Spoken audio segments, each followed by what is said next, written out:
Welcome to the Well Club, where the journey to wellness begins.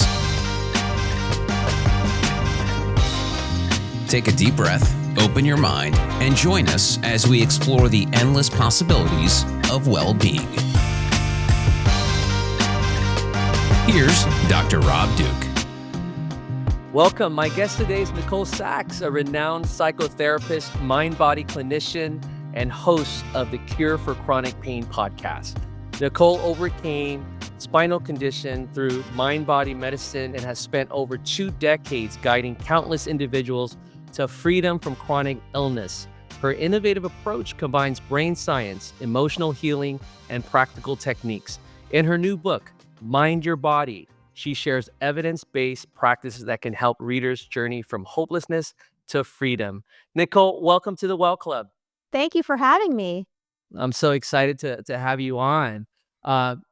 Your journey has been quite interesting. It's always fun to hear how people develop their passions over pain. Well, not fun, but you know what I mean. I think it's been really interesting for me to learn more about your journey. Can you share a little bit about that to kick us off? Yes, I would love to talk about that. And I love that you brought it up through the lens of pain, because I really kind of think that one of the most beautiful things that happens when I watch people go through this work or any healing work is how they can look back and feel grateful for the way the pain broke them open, whether it was physical or emotional pain, and required them to grow. So that is definitely something that applies to my journey, definitely something I did not appreciate at the time that I can now look back on with a lot of gratitude. So essentially, I will make a long story short. I was 19 when my back went out in college. I was brought home, literally carried home. I couldn't walk. And I underwent all the tests, and I was diagnosed with a condition called degenerative spondylolisthesis, which is a pretty severe abnormality of the lower spine. And I was told that in order to avoid spinal fusion surgery, I just had to really limit my life.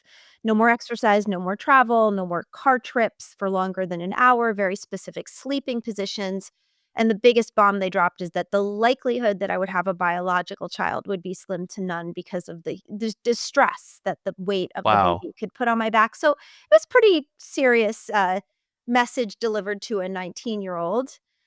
Um, and through my experience of wanting to investigate and learn as much as I could about the human body and about my condition, and also being told by doctors that I could eventually have this surgery, but it did not guarantee pain cessation. And I was kind of like, Wow. well, that's like the reason that I would be trying to do any sort of intervention. So if that's not guaranteed, then I'm going to look into sort of just look through a bit of a broader lens. And that brought Mhm. me into the world of Dr. John Sarno, who I kind of feel is the grandfather of mind-body medicine. He was practicing for 50 years at the Rusk Center for Rehabilitation at NYU Medical Center. And so Mhm. I found his work. I got it. I started to practice it. And through that experience, I actually became connected with him. We ended up becoming colleagues. I lectured with him at NYU and for years until he passed. And the little lovely spoiler is that I have 3 children. I exercised till the day they were born. They're 22, 20, and almost 17. My entire life has been unlimited. So nothing that I was told at that age came true. But I really seek in my professional career and for over 20 years, having made this my focus, to educate people that there may be more than they realize going on with the brain science behind why we suffer with inflammation, muscle constriction, spasm, neuropathy, so many things. And when they can just pause enough to get curious, so many options are opened in terms of self-healing. Brilliant. Well, that is so encouraging, right? For everyone who's out there living in pain and receiving news that the prognosis doesn't look good, that there's still ways to move forward and to be curious, I think was a word that you used there. Mhm. What was that journey like for you? You kind of moved past what kind of it was almost kind of like a sentence to like a life of a lot of restriction. What did you discover? And I'm sure you're sharing that some of that in your Mind Your Body book. What are some of those key takeaways? Oh, yeah. Well, the thing about Mind Your Body is that it is 20 years of best practices. So essentially, this began, as it oftentimes does with many healers, and I think that applies to you, that you Sure. come to it honestly, right? You come to it because you have challenges in your own life you need to overcome. And then as you build those bridges between what was and what has become for you, you're able to gather those best practices and teach them. And so, as a practicing psychotherapist, and then I started my podcast in 2018, and I self published a book in 2016, I started to and work with people all over the world. Even after I closed my private practice, I started getting these best practices together, and so that is all available in the book. So when people get sort of when a spark is ignited, when people hear a conversation, I'm just really proud of the fact that in one place all of this information and how to do the work for yourself resides. But there are so many challenges. I mean, the first challenge is to just accept the paradigm of mind body medicine because we are raised in a take a pill society. We are raised in a give away your power, get a procedure, get a surgery, take a pill, someone help me. And that is like so human. I have so much empathy for that. I'm the same. I want somebody else to do it. I don't want to have to do hard work for myself. Having said that, people who find my work usually fall into one of 3 categories. They either seek medical attention, which, by the way, I am totally for. I believe in medicine. I don't want anyone not getting checked out. If you have an infection, if you have a tumor, if you have something that is really necessary to take care of medically, I never want that to be missed. So I should lead with that. But once you come up in the one of 3 categories, one is there's nothing wrong with you.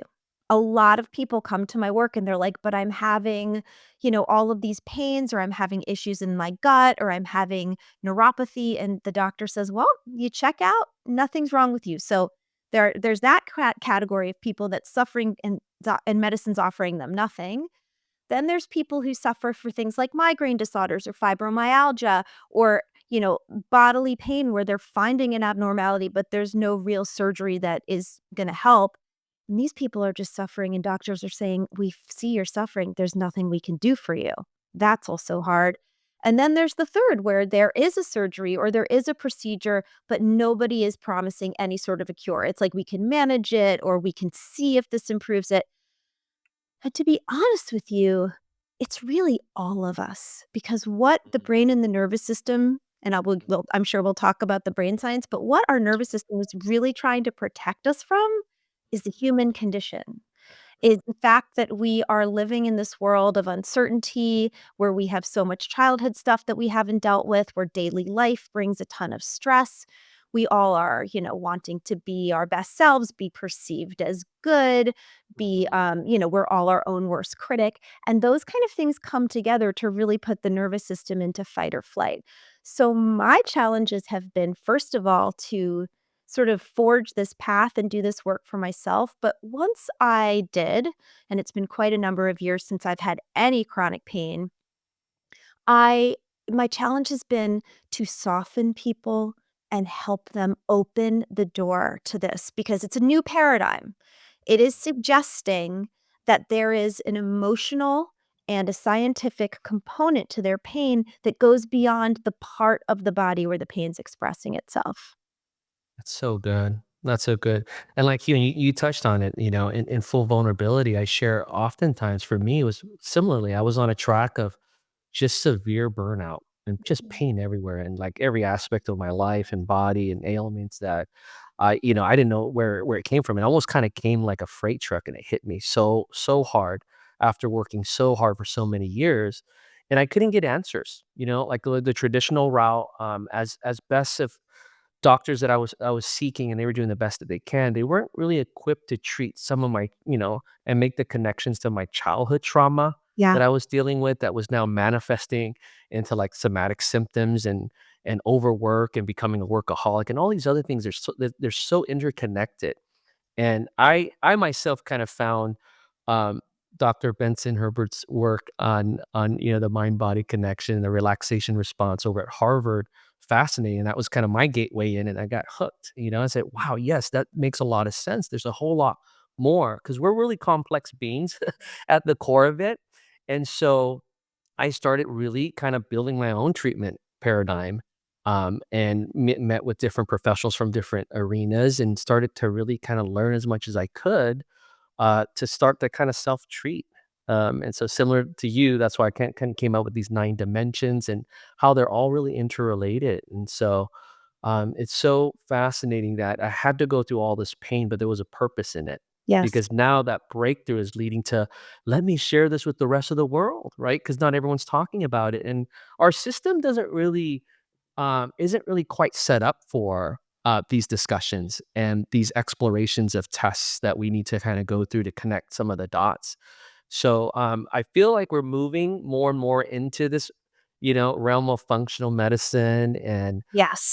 those that are leading large organizations are starting to have more discussions around it. So I'm hopeful that we're trending in that direction, and folks like you are out there doing all the great work that you're doing. Um, Now, but it can sound kind of complex to someone, and even though there's a lot of hope in that, like, okay, great, I don't have to just take that prognosis anymore. There's still help out there. Um, what are some simple things that you can share that may be taken out from the book that can tell someone that uh, here's where you can start, Right. right? Here's maybe how you can advocate and ask these questions. What would you say to someone who's kind of new to this? So I think that the best thing to do when you're new is to sort of just pause and open your mind and say, what if? I love the concept of what if. What if I didn't know everything about the way my body functioned? What if there was something that I hadn't yet learned? I love when I'm wrong about something. Like, I love when I think I've reached the limit and someone opens me and I say, "Oh my goodness, what a relief," because there's more to learn. So that's the mindset. And there are 3 facets of my work, and I equate them to 3 legs of a stool, meaning if one leg is missing, it will not stand. And so the 3 facets in the most simple way are believe, do the work, and patience and kindness for yourself. Wow. Under the umbrella of believe, and I spend the first sort of quarter of the book in the brain science, in the studies, in the explanation, because as you just said, there are real scientific bases for the fact that the body can carry this unfelt trauma or this repressed emotional world physically. There are studies after study that show it out of places like Harvard, out of places like USC and Michigan, places that are really respected. And so I start there because under the umbrella of believe, if you are fighting this every step of the way, it's really hard to send a message of safety to your nervous system. The gist of the brain science is that the brain and the nervous system perceive our trauma that we haven't dealt with and our repressed emotional world that I explain is sort of like in this imagined reservoir inside of you filled with shame and grief and despair and terror and all the things that are extremely human. The brain and the nervous system perceive this as a greater threat to your life than physical pain, symptoms, syndromes, inflammation, neuropathy, muscle constriction, spasm, etc. Now, the reason that is because, and this is all in the brain science, and I do a ton of time, I take a ton of time explaining it because it's Sure. complicated, that the human brain seeks familiarity. It seeks something it can predict and Ooh. control. And so when we are quote unquote up to here and overwhelmed and in a panic and in a spin out unconsciously, and that reservoir hits maximum density and knocks on the door of consciousness and threatens to inform us consciously of how out of control everything is, the nervous system switches into fight or flight, and now it's looking for somewhere it can protect us. Now, pain, by its very nature, is a protective posture. So, like if you are running from a predator and you break your ankle, you can run on that broken ankle without pain until you reach safety. Now, your perception is your reality. So, as soon as you perceive yourself as safe, let's say you lock yourself behind a metal door and you close the lock, that ankle will explode in pain because now the brain and the nervous system say, okay, if you don't attend to this, you could lose the ability to walk and therefore endanger your existence. And Hmm. so the brain and the nervous system can withhold pain, but when they are confused, they can send pain. And so, if you're up to here with all that emotional overwhelm and all the triggers of this current moment that are bringing you to that unfelt and unheard inner child, what ends up happening is the threat is perceived. So, when the pain signals fire in the most predictable place, this is brain science. So, let's say your mom always had migraines, or you had a very upsetting migraine experience and it encoded as something that worked in terms of it got your attention. The signals of the migraine start firing as protection because pain is meant to tell us alarm, alarm, there's something to be attended to. Now let's talk about what happens. You cancel your plans, you close the shades, you get into bed.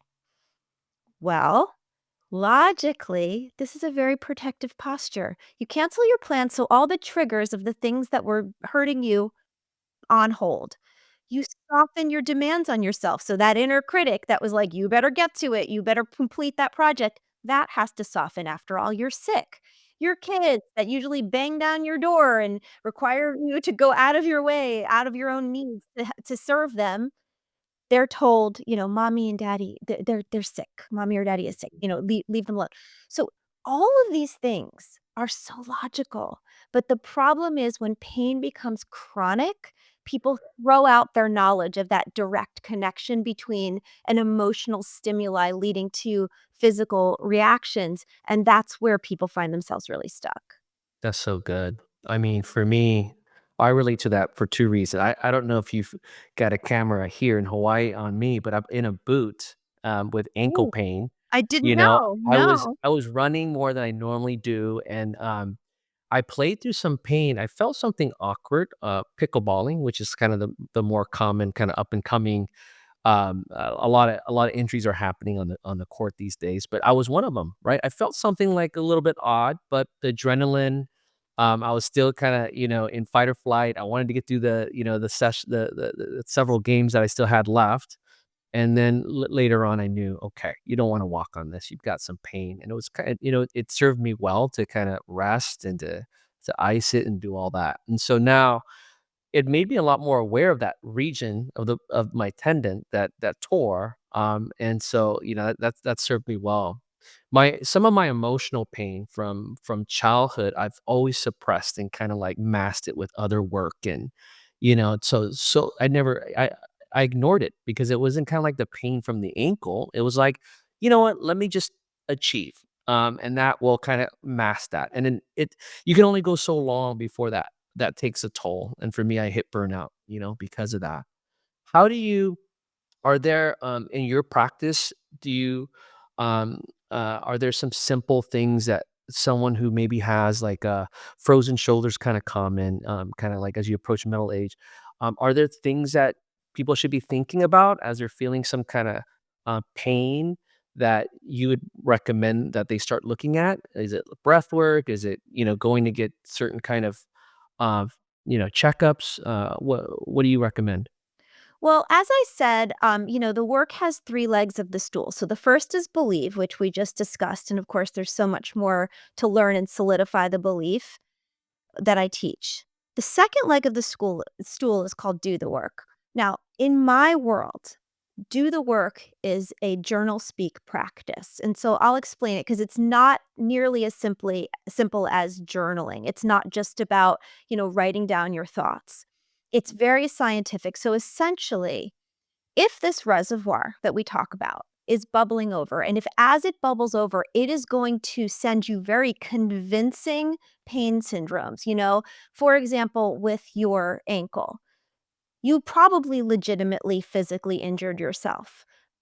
And so there's a prescribed healing time that most doctors would, say it is the one for you. Once you complete that healing time and you've taken the right kind of care of yourself, you should not have pain there anymore. If you do, and I know this is sometimes very difficult for people to initially understand, but once they get involved in this work, they really get it. the brain and the nervous system seek a path of least resistance in order to keep you in that protective space. An injury or a perceived injury, like when you hurt yourself when you were 12 years old in your knee and like now you're 40 and it's your bad Mhm. knee. These are things that are easily accessible for this incredibly complex human brain we live with. The pain signals will perpetuate, and then that becomes the issue rather than, Mm. like you said, looking at the childhood stuff. Yeah. Reason I teach journal speak to people is because when I was going through my own journey, and I was in terrible chronic pain. Dr. Sarno said to me, a really good way to get into this reservoir is to journal. And I was kind of like, journaling? Are you kidding me? I have physical pain over here. You're going to tell me to write down my feelings? And he said, you will be astounded what happens when your reservoir is no longer overflowing. Mm. So I started trying to journal, and I am a natural writer, and I'm really excited about self-reflection. Doesn't cause me a lot of resistance, but I just felt like it was a whole lot of nothing. I was Mm. writing, I was replaying the tapes of my childhood, and I was whining about my daily life, and I just was like, it felt like can't possibly be what is repressed in this bubbling reservoir that's causing me so much pain. And so I had this moment that I can really only call a spiritual awakening because it was such a voice that I was not used to hearing that kind of came into my awareness and in the least weird way. It was just kind of like a thought that came to me while I was trying to do this journaling and it said, "You're lying." And I was kind of like, "I'm not lying. Like I do have these babies and it is really hard." And it just basically said to me, if there is something in there that is perceived by these unconscious systems that is so dangerous, you need to be braver. You need to gut yourself. You need to say, what is it? I'm willing to listen to anything. Now, this was back in, God, the very early 2000s. And so I had two really little kids. And I had a flare up of my pain, so I had understood mind body medicine enough by reading one of the Sarno books to know that I was safe to just live my life. I had my first two kids, and then I had an incredible relapse of pain, which is very normal. Recovery is not a straight line, but I didn't understand that I hadn't done the work. So I go into this journaling session, I'm writing all this stuff, and it said, "You're lying." And I said, "Well, what is in there?" And it occurred to me, something rose and it was not welcome. But I just really was brave enough to say, I'm going to see. I'm going to see if this mind body medicine is really a thing. And I wrote down what I call the first line of journal speak ever penned, which is, I hate being a mother. I hate it. I'm ruined. I made a mistake. I'm bad at it. Now I've not only ruined my life, but two others. I'm trapped. I mean, I wrote like ugly stuff that we all feel in some corner. I always say this work is about going into your darkest room and turning on the light. And what's amazing and beautiful and should inspire everybody listening so much is that when you are finally willing to just say, and I really do teach this in exquisite detail in the book. So I don't want anyone to think that they, aren't getting enough guidance because there's only so much you can do in a short conversation. But once you say it, once you understand how to do this very specific tool of expressive writing, journal speak does not stay true. It evolves and evolves and evolves, and you're invited into all these different doors. And I had to really work through in a short period of time because I was so willing, Yeah. my resentment toward my parents and, they had raised me in a certain way that I felt Mm. like if I just created my own perfect family, I would heal the wounds of my childhood. And like I really got there. So Wow. the short end of that part of the story is that I woke up the next morning after this first journal speak session that I came to name it. My pain was 80% gone, never to return. I got then I started making my lists, like, what else do I have to talk about? Like, Wow. screw it, like, we're gonna go Yeah. there. And I within a period of time, and I don't like to say any time period because I don't want people to watch the clock because that's another thing that causes the brain and the nervous system to go into fight or flight, but I, eliminated all of my chronic back pain. So I have the same very severe MRI, and I have had no pain for over 20 years, 0. I run on the beach. I had another child. I lift my heavy suitcase into the car. Like, truly, truly, this is curative. Um, And I'll say one more thing because I think it would be really so essentially when you say what can people do? JournalSpeak paired with the mindset of knowledge that I teach and patience and kindness, which is a very important compassion practice because we all beat ourselves up so much that doing any healing work without self-compassion is like bailing out the water in a boat that has a hole in the bottom. Right. So it really is important. It's actually scientifically important That's a to good point. Yeah. understand self-compassion.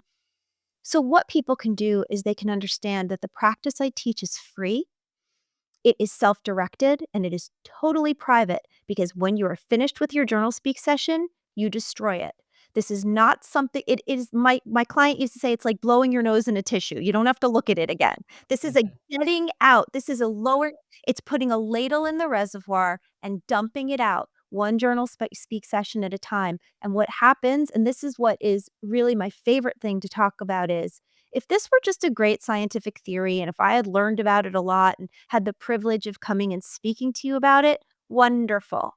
I've worked with tens of thousands of people around the world, people Right. on disability, people who had been bedbound for a year. Their stories end every single chapter of this book in their own words that are completely free of chronic conditions of all kinds, including long COVID, including chronic fatigue, brain fog. It is remarkable and astounding to watch what happens to the human body when the nervous system is regulated, and it's available to anyone who wants to try. Isn't that incredible? It's a gift that we have that you're unlocking for people through this methodology. And I totally believe it. I mean, I've read, not only countless, medical anomalies and research and empirically validated articles that share about stories of what you're sharing right now, right? I think the autonomic nervous system is really tricky. I think when we can get into a state of relaxation, be able to, free ourselves and get into that parasympathetic state, there's like a lot of natural healing agents that Healing. are released, which Yes. I love. And the similarity in what you're sharing with your journal that we've looked at extensively, that it's categorized under what we consider creative wellness, is all the patients that they've seen.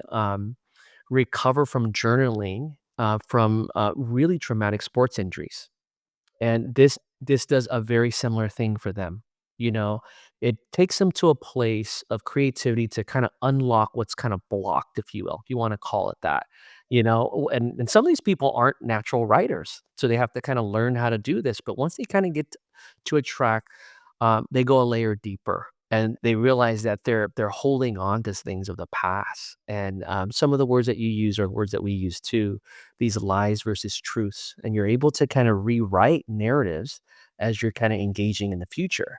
You can kind of, for some of these people, they're going back to their younger selves, their younger, their little Johnnies or younger Susans, and they go back there and they rewrite the story and retell the story, and there's a lot of healing in that. And so that's where it's so amazing, and we're still uncovering more and more of this kind of research and this kind of data that is leading for us to understand that connection, that mind body connection. You also touched on something. There's like a frequency of a higher being for you in that example, where does spiritual wellness kind of fall into your practice or in your journey? So it's interesting that you ask. I don't get that question a lot, and I love when I get that question because I like to talk about it. I had zero spiritual practice or world the day that I am explaining to you. I did not have a spiritual practice. I was raised with no religion, no like I'm Jewish and we're very culturally proud, but there is no I wasn't raised with organized religion, nor was I raised with spirituality. So that was not something I had access to. Through this work and through lots of recovery work that I have done, I have such a deep connection to what I call spirituality. It doesn't matter what you call it. And understanding that we are all connected and understanding that there is a higher vibration energy that truly offers you the ability to heal. And if you're a person that just cannot go there with the spiritual conversation, all you have to do is understand that if you can draw from the energy of love, from the energy of the people that care and support you, that is enough to get started. That is enough to understand you are not alone. Chronic pain is uniquely isolating. We see that in, the stories we hear from around the world. And one of the things, so I teach every summer at a place called the Omega Institute. I'm on faculty there in upstate New York.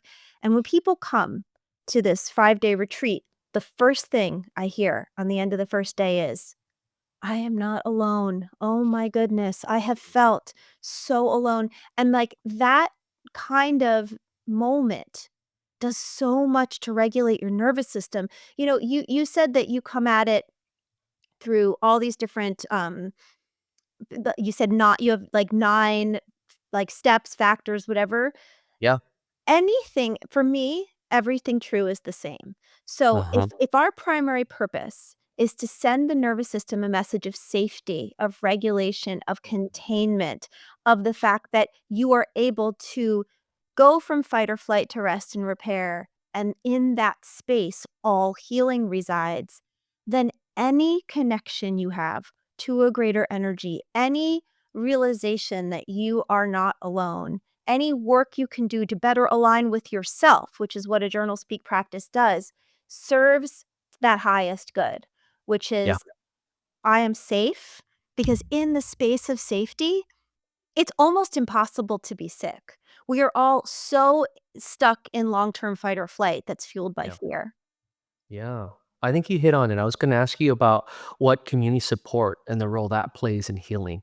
So, it sounds like you have, you're involved in retreats and you must see the magnitude of healing that takes place there when you're in the camaraderie of other people kind of going through that. Can you speak a little bit about that? Because some people might feel very kind of isolated and alone, and that this is kind of like a deep, dark secret. It must be just them. And it's, I want to encourage folks that we all have pain, and that there's power in numbers and power in even sharing, and getting that pain out in the open even. So what has that experience been like for you?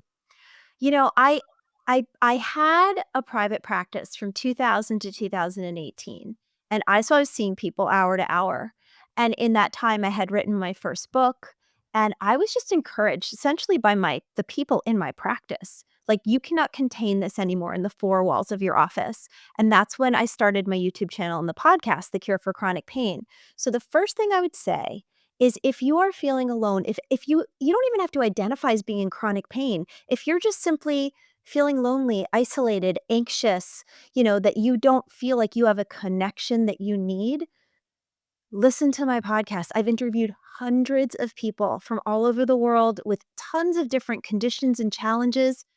It's like a way to feel like you're part of humanity. And recently, actually, it was only about a year and a half ago, I started a global membership community. So we bring together people from all over the world. I meet with them live twice a month on Zoom, and then we have a dedicated, online message chat community where we can ask and I answer questions every day. That has been amazing to watch people come into that community completely diminished, bedbound, whatever, or all the way from just like, lightly, gently wanting to get their lives back, and watch them just thrive, and quite frankly, they're like, I don't need to come to these meetings anymore," and I'm like, "Great, that's the point." You come in, you connect, and you can go.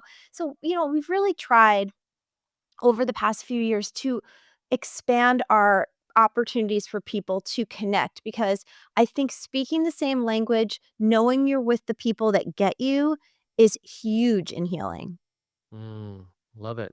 And kind of as we're wrapping up here, I want to kind of um, focus in on a couple of topics. One, uh, is there anything that I haven't asked that is within your work that you want to share with our community? And then two, as you ponder that question, kind of where do you see that your work going now? And who are you collaborating with? I'd be interested to kind of hear about those two things. I would say if there's anything I haven't said, more than anything, I just want people to realize that the pain, whatever pain you're in, emotional or physical, is not in your head. You are not hysterical. You are not dramatic. You're not making it up. You're not creating it. It's not your fault.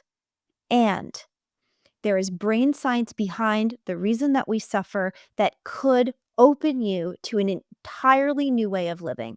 We live in, as we were saying, a take a pill society, a give away your power society, have a procedure, have a supplement, have a surgery. There's nothing inherently wrong with that. But you, whomever you who are listening, have so much more power than you realize to affect your physical and emotional health. Stay curious. Replace your skepticism and your fear with curiosity and give yourself a chance. Because I have watched people who had previously closed themselves off in fear and in defensiveness. Like I love when I'm on the podcast interviewing someone. One person in specific is coming to mind. Her name is Gigi. She is a biologist. She has her credentials from Oxford University. She is, UK based, and she had so much chronic pain from childhood up until her early 20s that when her mother first came across my podcast and asked her to listen to it, she said, I almost threw my computer across the room at her. I was so offended. She's like, I am here in such physical pain. I can't get out of bed. Are you suggesting the pain is in my head? And she had this amazing experience where she was convinced she had an embedded infection, a urinary tract infection, even though because she was in so much pain, even though she had no evidence of that, no physical findings. Mm. She required of her doctor, she was like, demanded that she get this incredibly high dose of antibiotics because even though no one could find the infection, she was sure it was there. And she said on the first day she took the antibiotics, she had, within 2 hours, complete pain cessation. Her pain went from a 12 out of 10 to a 2. And she said, and I sat there and I thought, as a scientist, this is impossible. It is absolutely impossible for antibiotics have taken that much, adherence to some infection and solved it. And of course, within a day or two, her pain was back and worse than ever. And then she opened herself up to this work. Cut to, it's been a few years. She is on my team. She comes and talks to the group Wow. about brain science at Omega. She is an incredible teacher. She's pain-free completely of things that have plagued her since she was 8 years old. And so it's like, I want to always just make sure that people are hearing this message in the right way, which is it is not on you, but it is in your power. And that is something that's incredible for people to hear. So that's one thing I would say. And in terms of collaboration, there are a lot of exciting things I'm doing right now because the book, so when you have a big book coming out and it's going to be translated into languages all over the world, you get a lot of opportunities. So the one thing I'll say is this. My vision, my dream is to blanket the planet with this knowledge. I have gotten many emails that go like this. Dear Nicole, I was in so much pain. I was suffering so deeply that I said, if I'm still feeling that like this at Christmas, I'm going to need to take my life. I can't go on. And at 3 in the morning, in a deep dive, I found some obscure interview you gave, where I found your podcast or I found your channel or whatever, and I woke up. And I did the work, and I'm doing the work, and I'm writing to tell you I'm having a baby, I'm getting married, I'm Mm. back to work full time. Like, I have chills every time I think about it because it's so beautiful, and the last line is always the same, something along the lines of, "I can't believe I didn't know this work was an option for me." Wow. So, my goal is that everybody on the planet, so lofty goal, just a little bit. Everyone on the planet knows this work is an option. Not Yeah. everyone's gonna pick up what I'm putting down, but Yeah. if they know it's possible, Mm. that's what I want. So that's the reach that I'm looking for, and I will work toward it until the day I have no breath because it is created my entire life. It has created 3 people in this world, my incredible children who I parented not through the lens of my own dysfunction. Parented as individual people other than me because I did the work to understand myself. I never hated being a mom. It was my inner child. It was those parts of me that had been unmet, that needed to be heard, that opened me to so much. So Pain is the biggest, littlest part. It invites you into this process, but then you have your whole life waiting for you. And I just want people to be inspired. So good. That's beautiful, Nicole. And how can our listeners reach you? What's a good way? The best way is just to go to my website, NicoleSachs.com. We have done so much work to make it incredibly accessible. I sell courses, so if you want to do this for yourself and you don't, want to travel to be with me or join the membership, there's self-directed stuff. There's the podcast, which is completely free. You can go to the Cure for Chronic Pain anywhere you get your podcasts, and you can listen to these stories. You can listen to different lessons that I teach there. We have a practitioner training called the Sachs Solution that I wrote with Christina Sarno, Dr. Sarno's daughter. Um, it provides continuing ed credits, 18 and 3/4 continuing ed credits, so people can train themselves in this. That's another part of the goal is I want people to bring this into their practices. I need to have like lots of Nicole Saxes out there in order to Mhm. bring this message to the global community. There's just so much to learn. And so I would say the best way is to start with the website. And if you have not yet pre-ordered the book or ordered it, depending on when you hear this, Mind Your Body, available anywhere you get books. This is the one-stop shop. It probably is, along with going to the website, the best first thing to do because a book holds everything in one place and it can just teach you everything. So that's my advice. Terrific. So good having you on today, Nicole. Thank you for your time. Thank you so much for having me. It was wonderful. This has been The Well Club. Remember that wellness is not a destination, but a continuous path of growth and self-discovery. To learn more about Dr. Rob Douk, go to drdouk.com. Until next time, stay curious, stay inspired, and always remember to nurture your well-being. The Well Club is a production of Forbes Books.